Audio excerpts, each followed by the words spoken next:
Have them lie on their back in this position with their legs up on a chair. This helps their spine go into a decompression position. Bring their arms out to the side, and that helps decompress the collarbone from these upper ribs. Whenever there's a neck issue, there's typically a rib issue along with it. And you're gonna slide your fingertips under their back so that it's along the rib cage, and right between their spine and the rib cage, you're gonna bring your fingers like this. Placing your fingers like this, right along the spine, on the inside of the spine right here. Kind of rotates them and lifts them up. All you have to do is just keep your fingers in this position and allow their body to sink in. Fingers over like this, and just lightly slide up. Imagine like dragging the skin upwards like this towards the head. And what you're doing is you're taking that what's called superficial fascia, or the adipose tissue that's on the first layer of the skin here, and you're moving it up.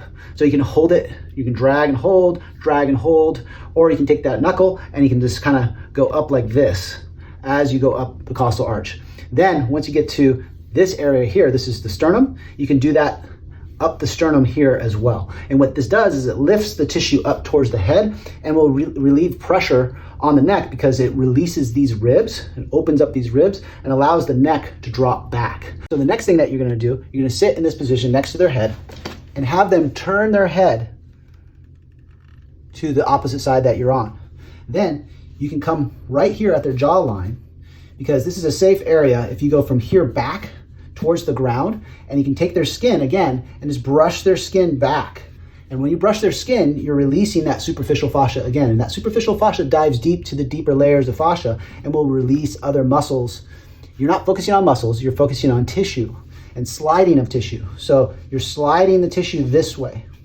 And as you slide the tissue, you can come under the back of their head here. So I'll turn the head and do it on this side so you can see better.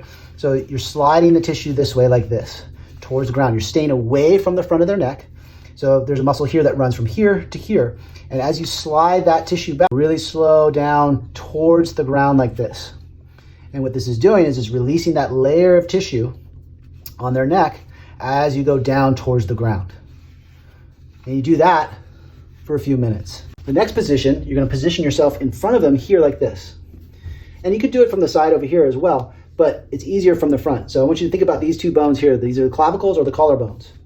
And what you want to do is now you want to take this tissue and then slide back towards the ground this way. Slide that tissue back. And again, imagine you're lifting that tissue and you slide that tissue back. Take your time.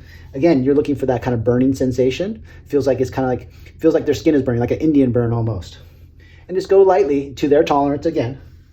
And as you slide it back, this is releasing muscles underneath it. Don't focus on the muscles, focus on the tissue and sliding the tissue. So those are areas that you can help somebody with neck pain by getting all this tissue here on the front to release, because the ribs rule the neck. And the more you release the ribs, the more you release the neck. However, you do need to work on the neck. I'm not saying you don't, but releasing the rib cage can greatly reduce someone's neck pain.